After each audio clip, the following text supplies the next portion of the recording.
ओम शांति। 2 सितंबर 2023।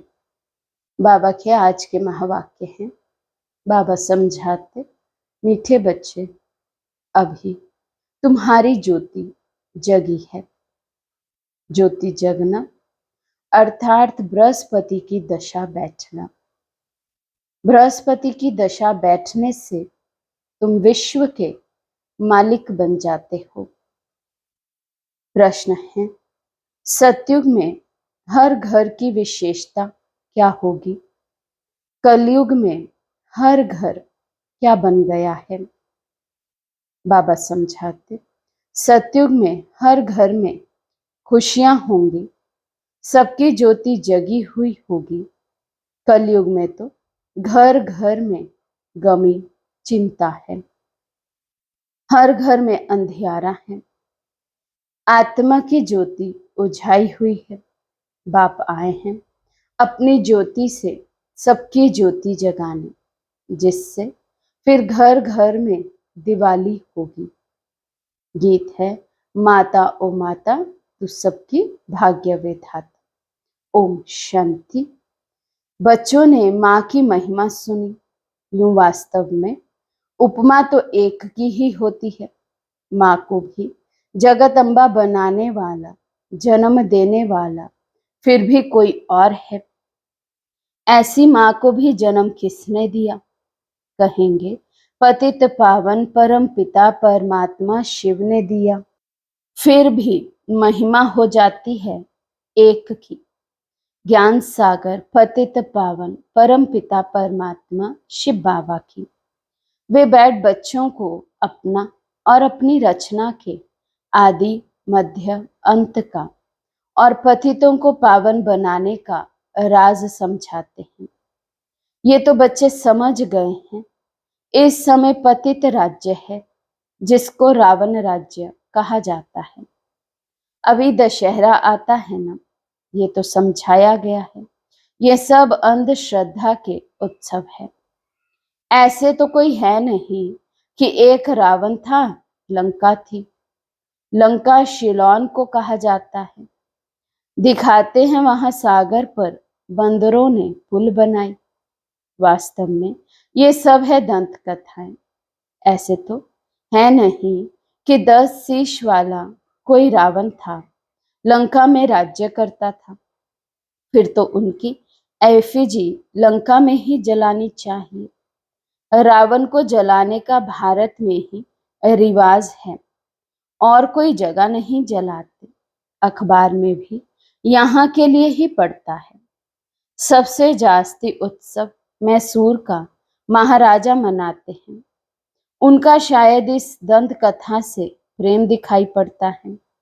अब इस पर समझाना तुम बच्चों का काम है। एफिजी तो दुश्मन का बनाकर जलाया जाता है, जैसे आगे हिटलर का एफिजी बनाकर जलाते थे। दुश्मन तो बहुतों के होते हैं।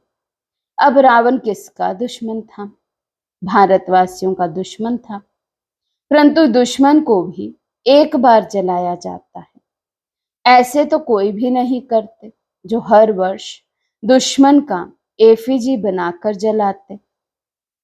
दुश्मन का एफिजी तो बनाते हैं, परंतु वर्ष वर्ष तो नहीं जलाते। ये रावण फिर कौन है, जिसका भारत में बहुत समय से 10 शीश वाला एफिजी बनाकर जलाते रहते हैं? ये दुश्मन कब से हुआ है जो मरता ही नहीं? आखिरीन खत्म होगा या सदैव रहेगा ही? तुम बच्चे जानते हो, भारत ही पवित्र था, फिर भारत को ही रावण ने अपवित्र बनाया है। अभी रावण राज्य है। अगर लंका का राजा था तो रानी भी होगी। तुम तो ये बातें मानेंगे नहीं। रावण अभी तक जीता है, वह क्या कुछ भी समझते नहीं। जीता है, फिर उनकी एफिजी बनाकर जलाते रहते हैं। एक बार जलाया, फिर क्या हुआ? हर वर्ष जलाते रहते हैं। तो तुम बच्चों को समझाना चाहिए। कमेटी के बड़े जो बनते हैं, जैसे मैसूर का महाराजा है, वे बहुत मानते हैं। फॉरेनर्स को भी देखने के लिए बुलाते हैं। समझेंगे शायद ऐसा हुआ होगा, परंतु ऐसा तो कभी हुआ नहीं है। नाटक बना देते हैं। रावण का भी नाटक बनाते हैं, तो इस रावण की बात पर समझाना है। बड़ी जबरदस्त बात है। अभी तुम रावण राज्य में बैठे हो। पतित दुनिया को ही रावण राज्य कहा जाता है। अभी राम राज्य और रावण राज्य का राज तुमको समझाया गया है। रावण 5 विकारों को कहा जाता है और कोई नहीं है। तुम समझ गए हो। रावण का राज्य अभी भारत में है। भारत में ही दशहरा, दीपमाला आदि मनाते हैं। तो समझाना पड़े, अगर रावण जीता है तो रावण राज्य ठहराना। रावण है पतित बनाने वाला।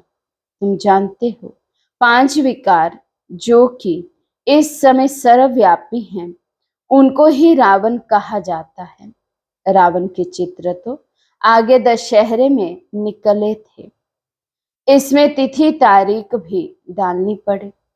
इस समय पतित का विनाश और पावन की स्थापना होती है। तुम पतित से पावन बन रहे हो, पावन बन जाएंगे, फिर रावण संप्रदाय को आग लगेगी, रावण खत्म हो जाएगा, फिर सतयुग में कोई एफिजी नहीं बनानी पड़ेगी, सब पावन बन जाएंगे। आत्मा में सतो प्रधानता की जब ताकत थी तो जागती ज्योत थी।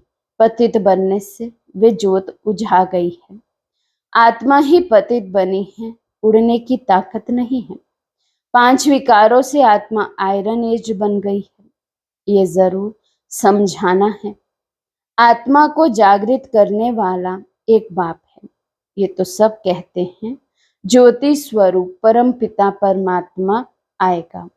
अब ज्योति स्वरूप तो तुम आत्मा भी हो, परम पिता परमात्मा भी ज्योति स्वरूप है। तुम्हारी आत्मा की ज्योति बुझ गई है, बाकी जाकर जरा सी रही है। मनुष्य मरते हैं तो रात दिन उनका दीवा जलाते हैं, दीवे की बहुत संभाल करते हैं। घृत खत्म हो जाता है फिर और डालते हैं। आत्माओं का भी ऐसे है। बाप आकर सबके ज्ञान से ज्योति जगाते हैं। ज्योति जगी हुई कितना समय चलती है? वे तो रात को जलाते हैं, फिर घृत डालते जाते हैं। तुम्हारी अब ज्योति जग रही है, जगते जगते फिर जग ही जाएगी। ज्योति बुझने में 5000 वर्ष लगता है, फिर बाप आकर घृत डालते हैं। तुम्हारी अब ज्योति जगी है, फिर धीरे धीरे कला कम होती जाएगी, ज्योति उझाई जाएगी। तुम जानते हो अभी हमारी ज्योति जगती है, फिर सतयुग में घर घर में सोजरा होगा। भारत की ही बात है। अभी तो घर घर में अंधियारा है, खुशी है नहीं। तुम जानते हो सतयुग त्रेता में हम बहुत खुश थे और खुशी मनाते थे। सभी की ज्योति जगी हुई रहती है, फिर थोड़ी थोड़ी कमती होती जाती है। इस समय तो बिल्कुल उझाई हुई है, खाद पड़ी हुई है। बाप आकर फिर ज्ञान का घृत डालते हैं, जिससे तुम फिर जागती ज्योति बन जाते हो। तुम्हारे ज्ञान चक्षु खुल जाते हैं। तुम जानते हो अभी हमारी सारी काया खल्लास हो गई है। राहु का ग्रहण लग गया है। तुमको काला होने में कितना समय लगता है? शुरू से लेकर थोड़ा थोड़ा होते, फिर माया का प्रवेश होने से ही बहुत काले बन जाते हो। अभी तुम्हारे ऊपर राहु की दशा है, सबसे कड़ी है राहु की दशा। अभी फिर बृहस्पति की दशा बैठती है, क्योंकि अभी विश्व का मालिक बनने के लिए तुम वृक्षपति गुरु द्वारा पुरुषार्थ कर रहे हो। ये है अविनाशी गुरु। किसका?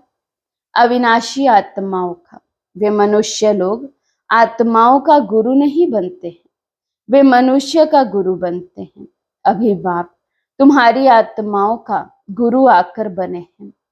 वृक्षपति परम पिता परमात्मा है, तुम समझते हो। अब हमारे ऊपर बृहस्पति की दशा है। स्वर्ग के मालिक तो बनेंगे, अविनाशी सुख रहता है, परंतु उसके लिए पुरुषार्थ अब करना है कि हम सुख धाम के महाराजा महारानी बने। पुरुषार्थ तो हर एक का अपना चलता है। यह है रुद्र शिव की पाठशाला, वे है ज्ञान सागर, तुम उनकी पाठशाला में पढ़ रहे हो। भगवानुवाच, मैं तुमको राजयोग सिखलाता हूँ। अविनाशी आत्माओं का अविनाशी बाप मैं हूँ। एक है जिस्मानी बाप, एक है रूहानी बाप। दोनों कंट्रास्ट भी बताना है। रूहानी बाप कब मिलते हैं? जिसको भक्ति मार्ग में सभी रूहें याद करती हैं। जिस्मानी बाप तो है विनाशी, आत्माएं तो विनाशी नहीं होती हैं। तुम जानते हो, हमारा जो लौकिक बाप है वे तो जन्म बाय जन्म हम बदलते आए हैं। बाप बिगड़ तो बच्चे का जन्म हो नहीं सकता। तुम बच्चों को अब विशाल बुद्धि मिली है, तुम समझ सकते हो कि कब से हम दो बाप वाले बनते हैं। सतयुग में तो एक ही लौकिक बाप होता है, उनको ही याद करते हैं। आत्माओं को उस रूहानी बाप को याद करने की दरकार नहीं रहती है। आत्माओं को सतयुग में तो एक ही लौकिक बाप होता है, वहां शरीर भी गोरा मिलता है, प्रारब्ध भोगते ना, इसलिए वहां बाप को याद नहीं करते। तो तुमको ये समझाना है, भक्ति मार्ग में एक है विनाशी लौकिक बाप, वे तो हर जन्म में दूसरा मिलता है। तुम आत्मा तो अविनाशी हो, अविनाशी बाप को याद करती हो। कहते भी हैं परम पिता परम धाम में रहने वाले पिता। लौकिक पिता को कभी परम पिता नहीं कहेंगे। ये दो बाप का राज समझाना बहुत जरूरी है। रावण का राज भी समझाना है। रावण राज्य अर्थात पतित राज्य अभी है, इसलिए पतित पावन बाप को बुला रहे हैं। वे अविनाशी बाप है। दो बाप जरूर सिद्ध करने हैं। आत्माओं का भी बाप है, इसलिए पारलौकिक परम पिता परमात्मा को याद करते हैं। हर जन्म में लौकिक बाप और मिलता है, फिर भी उस रूहानी बाप को जरूर याद करते हैं। वे कभी बदलता नहीं। बाप भी कहते बरोबर, तुम मुझे याद करते थे हे परम पिता परमात्मा। कब तक तुमको याद करना है? फिर बाप कब मिलता है ये तुम अभी जान गए हो। जब भक्ति का अंत होता है तब भक्तों को फल देने बाप आते हैं। बाप ने समझाया है सभी भक्तों को मुक्ति जीवन मुक्ति देता हूं। तुम जानते हो सतयुग में एक ही धर्म होता है, उसको वननेस कहेंगे। कहते हैं सभी मिलकर एक हो जाएं, परंतु सभी धर्म तो एक हो नहीं सकते। जब एक राज्य हो जाता है तो पवित्रता सुख शांति रहती है। भारत में राम राज्य था जरूर, अभी ये रावण राज्य है, इसलिए रावण को जलाते रहते हैं। तो दो बाप का राज समझाने से झट समझ जाएंगे। अविनाशी बाप तो जरूर है, नई दुनिया रचने वाला बाप ही है। नई दुनिया में बरोबर देवी देवताएं ही थे, फिर वही दुनिया नई से पुरानी होती है। नई दुनिया में कितने जन्म लेते, पुरानी दुनिया में कितने जन्म लेते, ये तुम जानते हो। ऐसे भी नहीं कि 84 जन्मों के आधा होने चाहिए।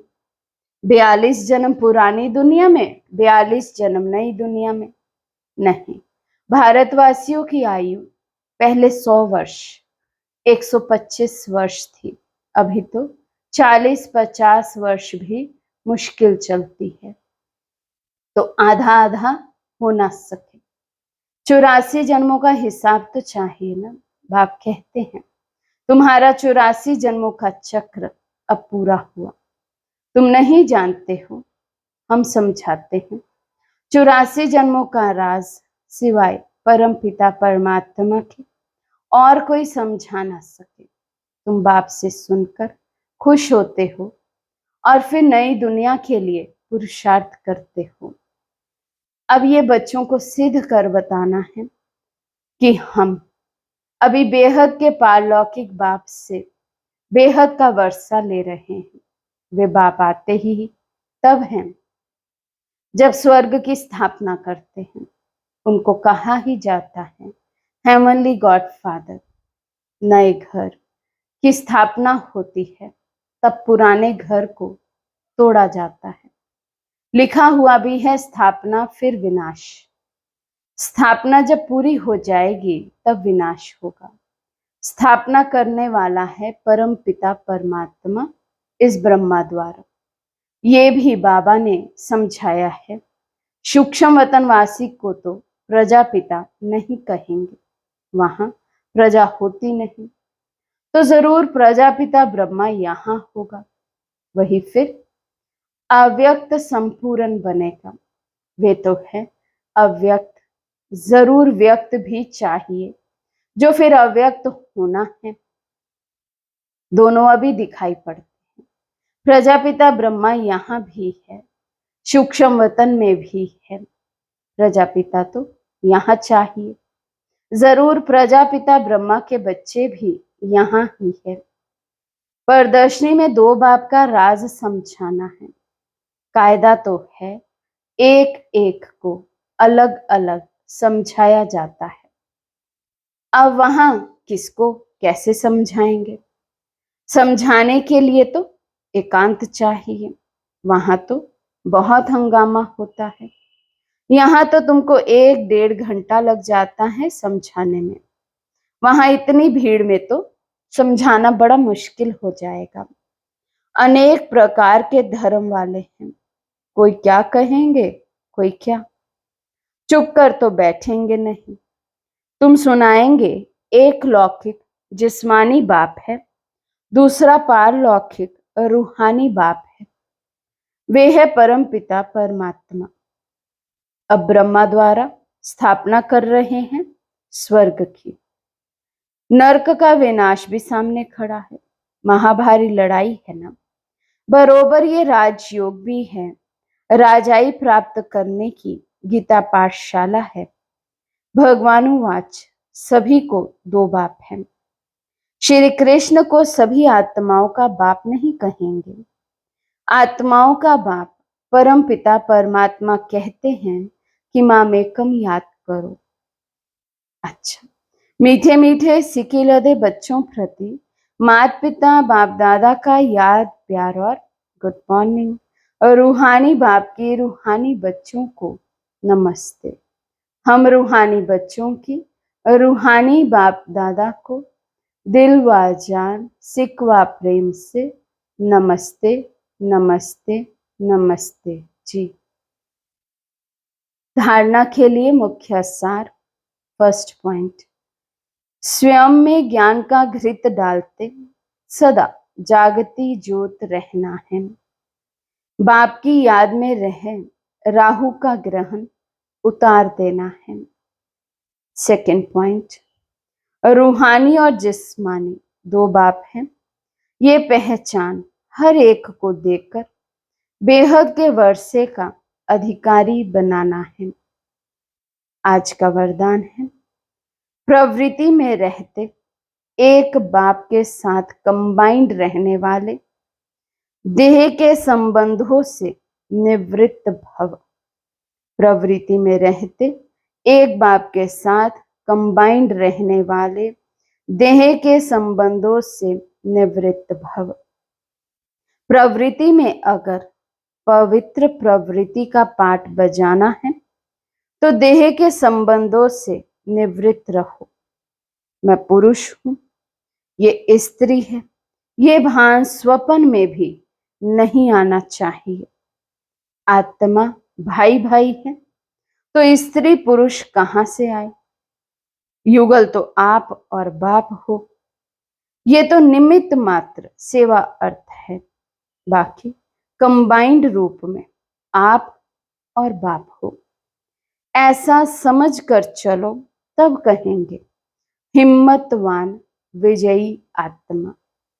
स्लोगन है, सदा संतुष्ट और सदा खुश रहने वाले ही खुश नसीब तीव्र पुरुषार्थी हैं।